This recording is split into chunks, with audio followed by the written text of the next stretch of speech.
Oke, selamat pagi, selamat siang. Hari ini saya akan mencoba mereview, ya. Saya mencoba mereview salah satu proposal yang diajukan untuk memenuhi tugas akhir di program studi Diploma 4 keperawatan. Eh, jadi hari ini saya coba untuk mereview mulai dari depan, ya. Jadi judulnya di sini adalah faktor-faktor yang mempengaruhi penyebaran virus corona pada perawat. Kita tandai di sini dulu bahwa fokusnya itu adalah pada perawat. Nah, untuk dari sistematika penulisannya yang ini spasinya harus satu, ya. Terus kemudian yang ini juga spasinya satu. Kemudian ingat pada saat membuat cover, menurut penulisan semuanya harus segitiga. Jadi harus dicari caranya, bagaimana caranya supaya harus segitiga. Ini pun juga sama, ya, harus segitiga. Nah, kemudian spasinya juga harus seperti yang di awal, bahwa spasinya harus satu, seperti itu, ya. Oke.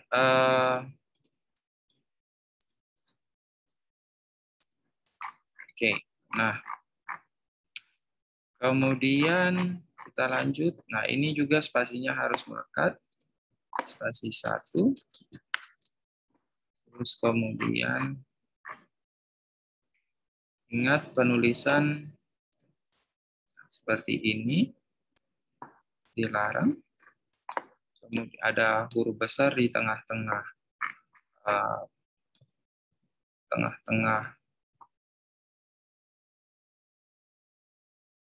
kalimat. Kemudian ketua prodi ini harus kepada siapa? Harus SPOK, ya. Harus SPOK, subjek, predikat, objek dan keterangan. Kemudian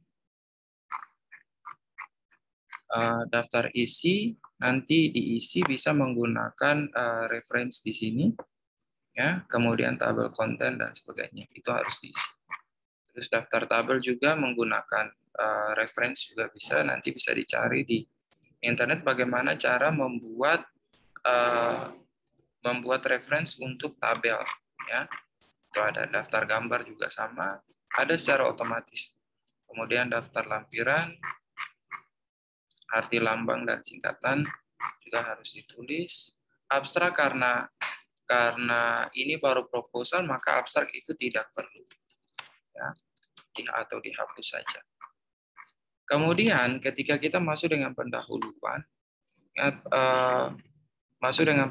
sudah dibilang bahwa memang dalam satu paragraf hanya terdiri dari 3 kalimat. Kalau kita hitung 1, 2, kemudian 3, 4, perhatikan spasi, ya.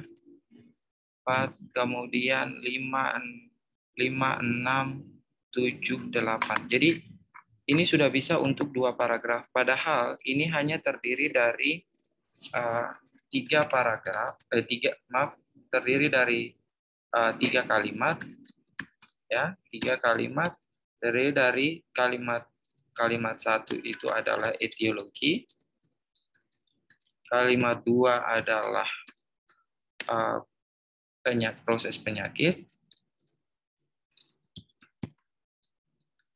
yang ketiga, kalimat ketiga adalah komplikasi. Jadi hanya 3 kalimat saja. Nah, kemudian untuk berbicara tentang insidensi, maka yang difokuskan itu hanya kepada dunia, Asia atau Asia Tenggara, tempat penelitian, dan Papua Barat, dan tempat penelitian. Nah, karena ini difokuskan kepada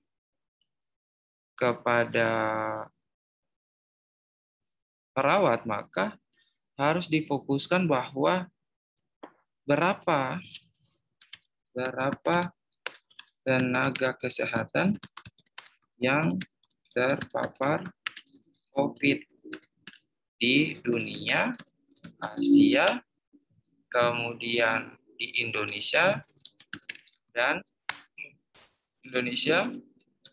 Gua Barat, dan tempat penelitian. Ya.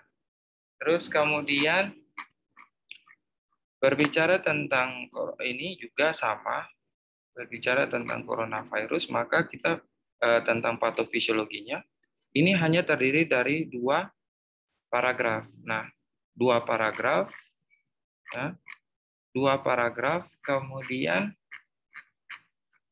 2 paragraf ini, ya, 2 paragraf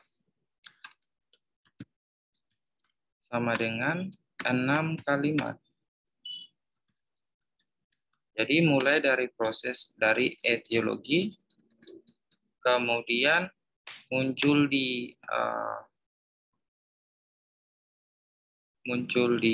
patofisiologi, kemudian nanti masuk di tanda dan gejala atau komplikasi. Jadi hanya 6 kalimat. Kemudian untuk menuliskan citasi atau sumber, tulisannya itu adalah sumber itu hanya dalam kurung nama dan tahun. Ya. Nanti kalau untuk citasi yang seperti ini, ya, untuk citasi yang seperti ini itu bisa diambil dari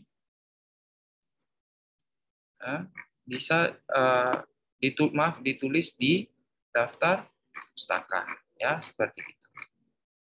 Jadi hanya cukup tulis seperti ini saja. Ya. Kemudian, nah ketika masuk di solusi, karena ini kita bicara tentang penyebaran COVID pada perawat, maka fokusnya itu adalah pada perawat, ya. Jadi fokus menurut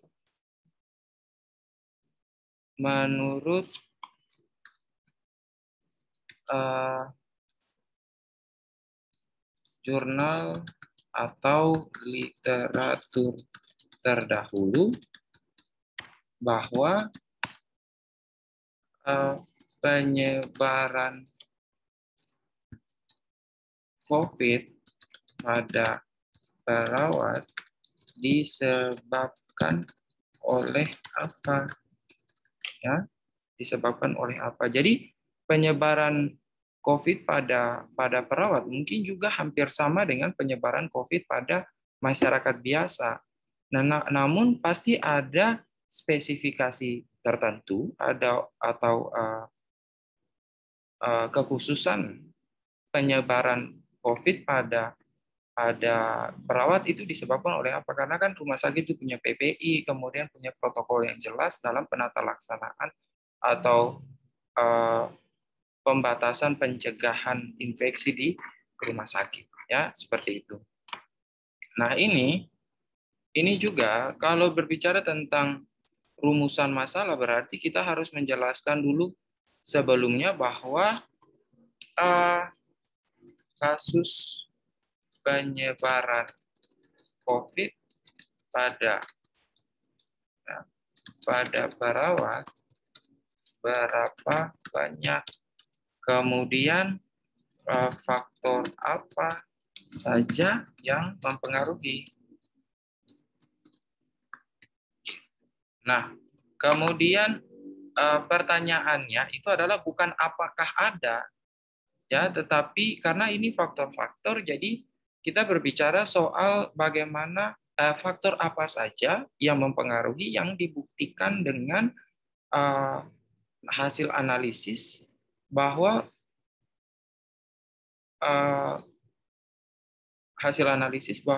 hubungannya sampai di mana. Jadi kita harus, jadi pertanyaan penelitian itu adalah faktor apa saja yang mempengaruhi, begitu ya.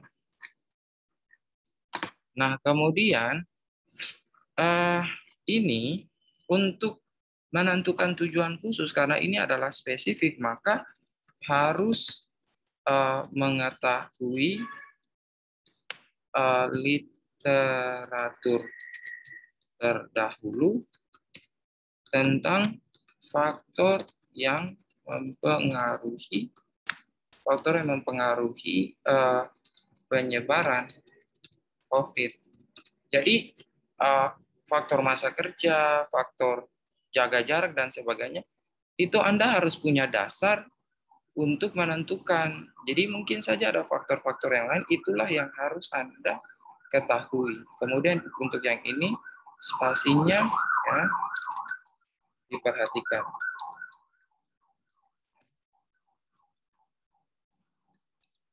Terus kemudian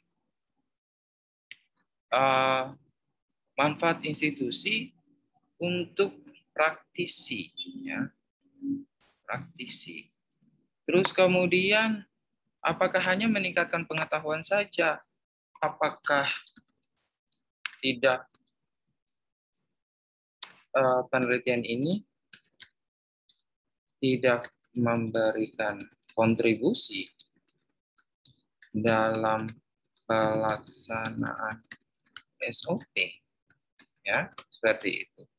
Nah, untuk keaslian penelitian boleh taruh, boleh juga tidak. Namun terserah dari penulis saja. Kemudian jangan lupa nama tabel. Ya. Terus kemudian untuk persamaan dan perbedaan penelitian ini difokuskan pada metodologi. Ya. Kemudian judul atau variabel. Ya, kalau bicara soal metodologi itu berarti berbicara soal jenis dan desain, kemudian sampel, jalannya penelitian, populasi, analisis data, dan sebagainya, itu harus diperhatikan. Kemudian ini tinjauan pustaka, bukan tinjauan pusataka. Ya, ini kalau definisi ini harus dari 3 sumber, ya, berasal dari 3 sumber yang digabungkan jadi satu. Hanya satu kalimat saja. Jadi contoh COVID-19 adalah titik-titik-titik, kemudian sumbernya dari A, tahun, kemudian titik koma, B,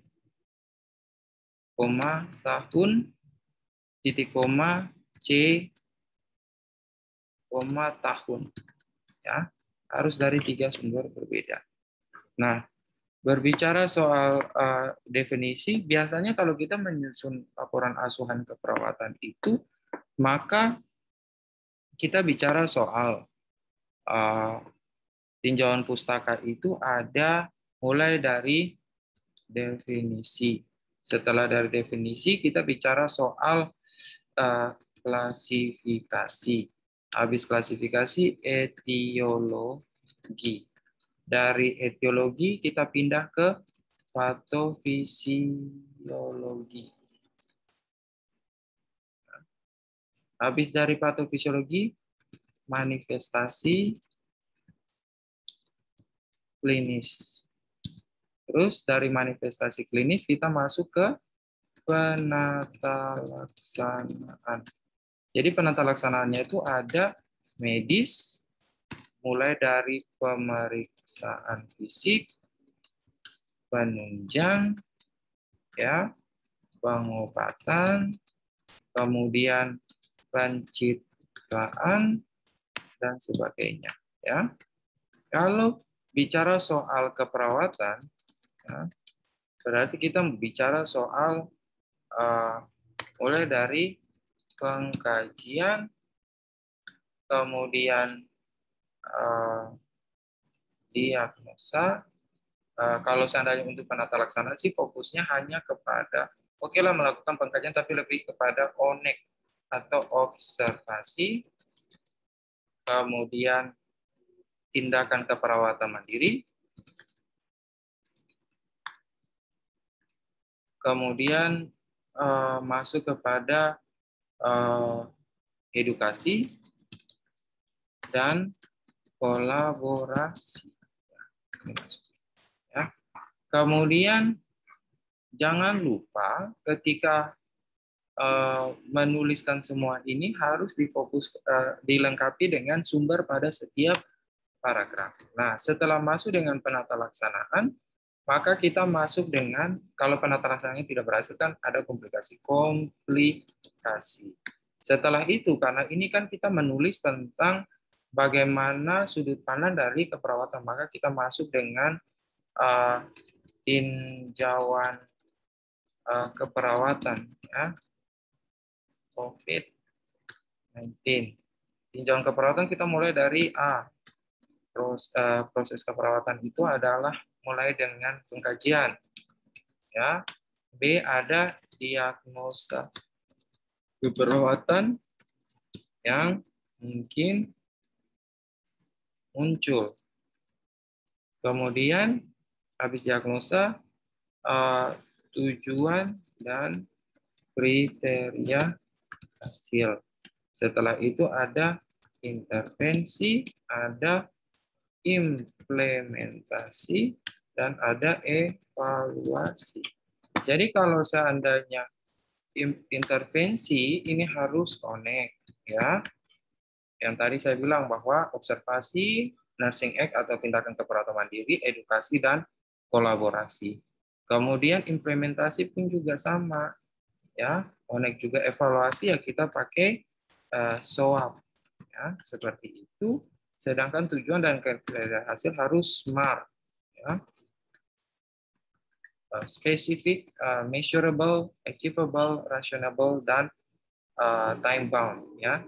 Kalau intervensi ini harus ada rasionalnya, ya. Terus kemudian kalau implementasi tinjauan pustaka untuk COVID ya ini, ya. Terus kemudian bagaimana dengan faktor-faktor yang mempengaruhi? Kalau bicara soal faktor-faktor yang mempengaruhi, ini kan poin B ini harusnya adalah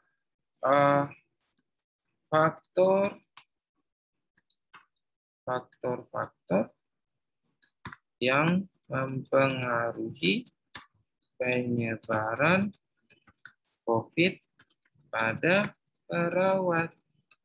Jadi, Anda harus mengetahui bahwa kira-kira penyebaran COVID pada perawat itu ada apa saja. Makanya harus dilakukan studi literatur. Jadi Anda harus tahu dulu bahwa faktornya adalah A, B, C, D, E, kemudian dijelaskan satu-satu, ya. Teorinya seperti apa? Contoh, penyebaran COVID adalah karena dari penelitian dahulu dia tulis penelitian A, dapatnya adalah masa kerja. Oke, berarti tulisnya A, masa kerja.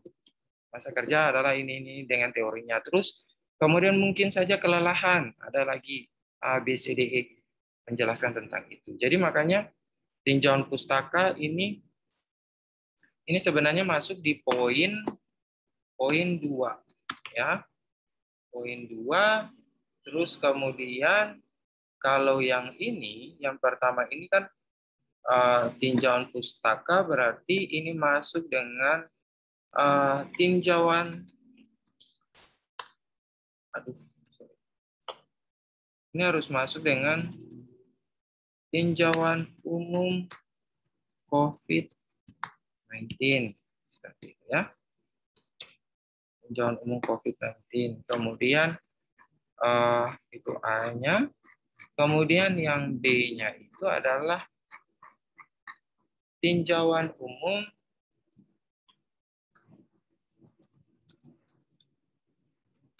faktor-faktor yang mempengaruhi penyebaran COVID pada perawat nanti masuk ada satu apa? Ini masuk di poin B. Terus kemudian satu apa dan sebagainya. Jangan lupa lakukan studi literatur dan setiap aspeknya itu, setiap paragraf itu harus dilengkapi dengan sumber ya, sumber. Kemudian saya sarankan lebih baik bisa menggunakan Zotero dan sebagainya.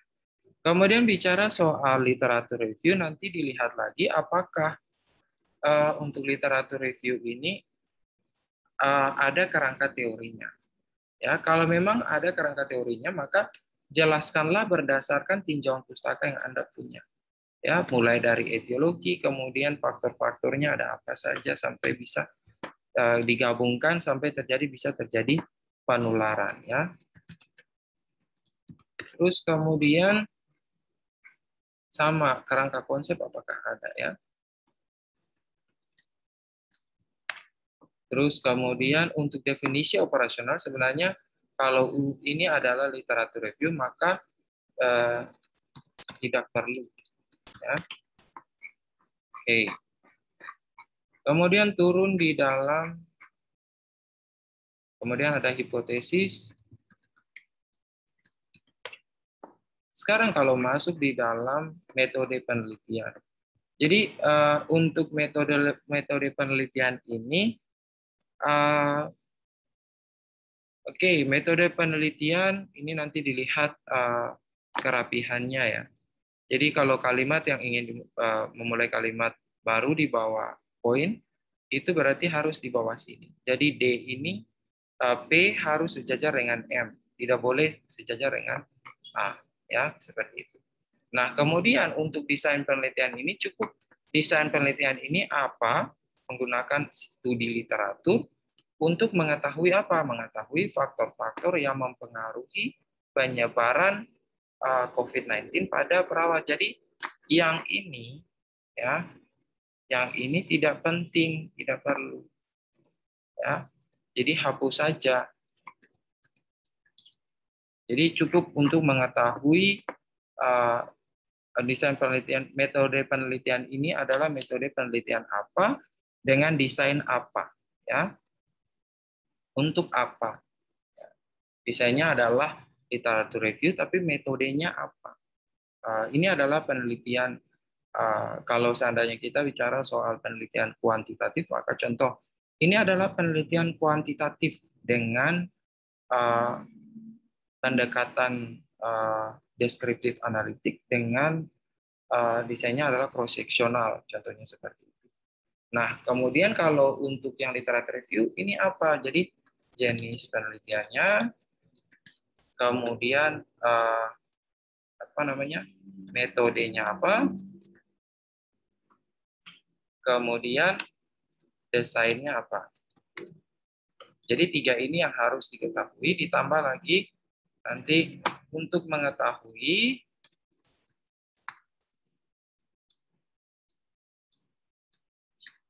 faktor-faktor gitu, ya, yang mempengaruhi dan ya. Kemudian populasi dan sampel, karena kita menggunakan populasi dan sampelnya itu adalah jurnal, maka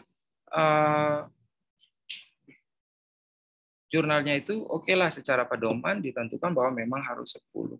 Namun kita harus tahu juga bahwa kriterianya itu ada apa saja. Contoh, artikel dari jurnal dengan batasan yang telah terakreditasi. Tidak bisa seperti ini, tapi artikel jurnal yang telah terakreditasi, apa akreditasinya mungkin SINTA, kalau di Indonesia kan SINTA.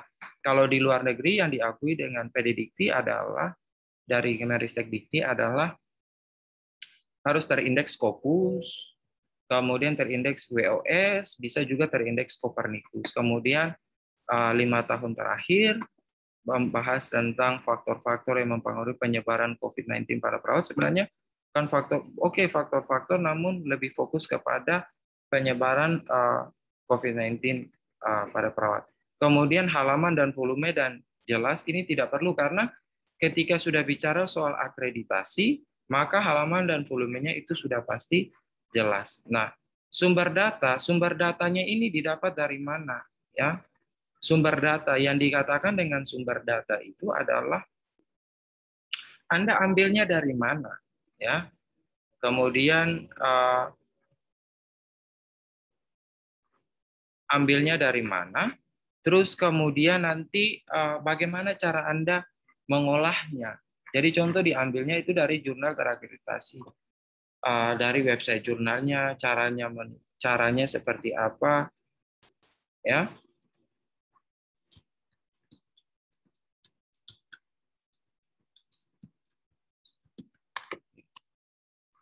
Oke, kemudian inilah metode Anda pengumpulan datanya seperti apa. Jadi bagaimana proses Anda mengumpulkan data untuk mendapatkan jurnal yang Anda dapatkan, ya. Kalau bisa sih dibuat dalam bentuk bagan. Jadi metode pengumpulan data itu lebih fokus kepada bagaimana atau langkah bagaimana Anda mendapatkan jurnal yang sesuai, ya, dengan topik penelitian. Kemudian cara Anda menganalisisnya seperti apa, ya? Ini ada risiko keselamatan pasien. Ini punya siapa ini? Sudah disuruh ubah, tapi ini namanya plagiat.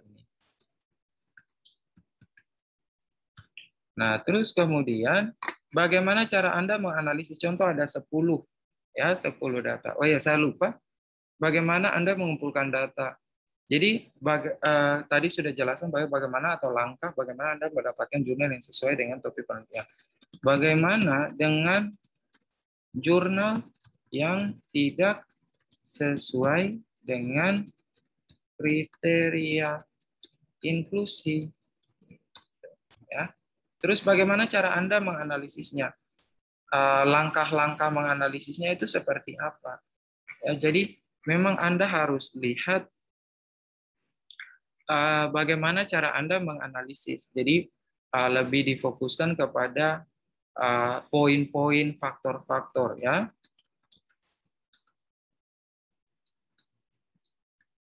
Dan bagaimana cara mereka menjelaskannya. Itulah yang harus Anda analisis. Terus kemudian prosedur penelitian itu ya sudah Anda lebih fokus kepada bagaimana proses penelitian dari mulai 3 langkah, ya. Dari mulai proses awal yaitu persiapan, ya. Terus kemudian proses pelaksanaan penelitian, terus kemudian sampai di penyusunan hasil.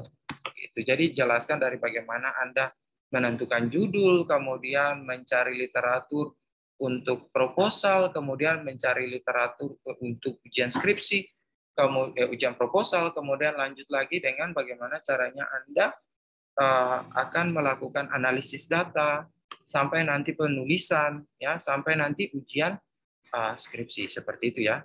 Terus kemudian untuk daftar pustaka ini harus pindah ke halaman berikut. Jadi break saja, ya, pindah ke halaman berikut. Nah, ini jangan lupa halaman penulisannya itu harus jelas, ya. Terus kemudian kalau Anda menuliskan ini, oke lah, bisa menggunakan Mendeley, bisa juga menggunakan Zotero. Ya, kalau memang Anda mau manual boleh, tetapi harus gunakan apa style saja, ya. Apa style saja, tapi harus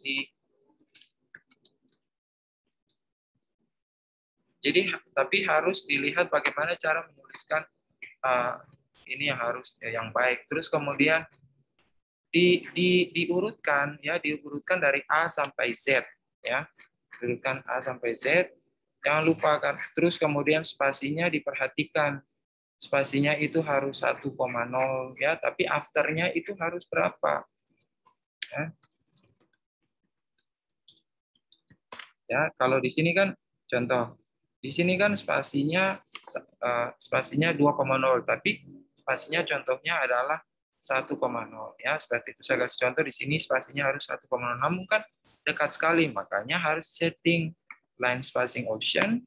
Di sini afternya itu mungkin harus 6 contoh, biar dia ada renggang sedikit ya.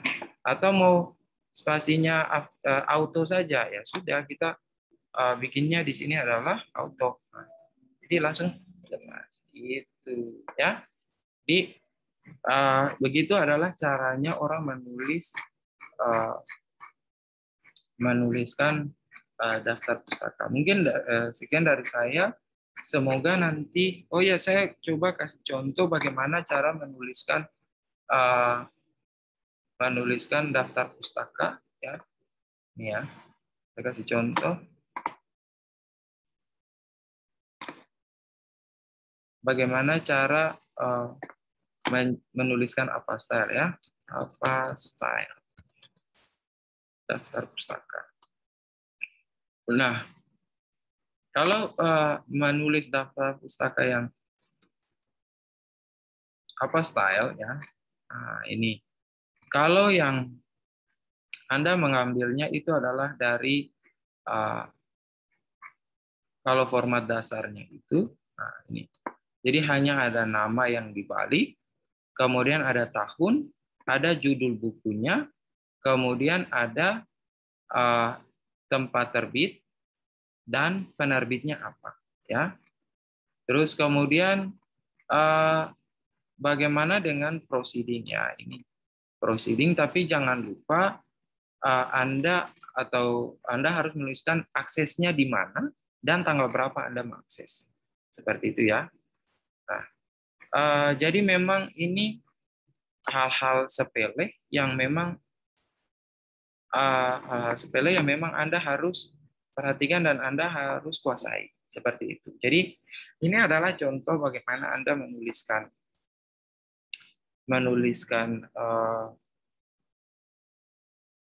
membuat proposal. Jadi silahkan diperbaiki, Alan, dan kemudian teman-teman yang lain mungkin bisa mengikuti cara ini. Mungkin dari saya sekian, terima kasih dan selamat pagi, siang, dan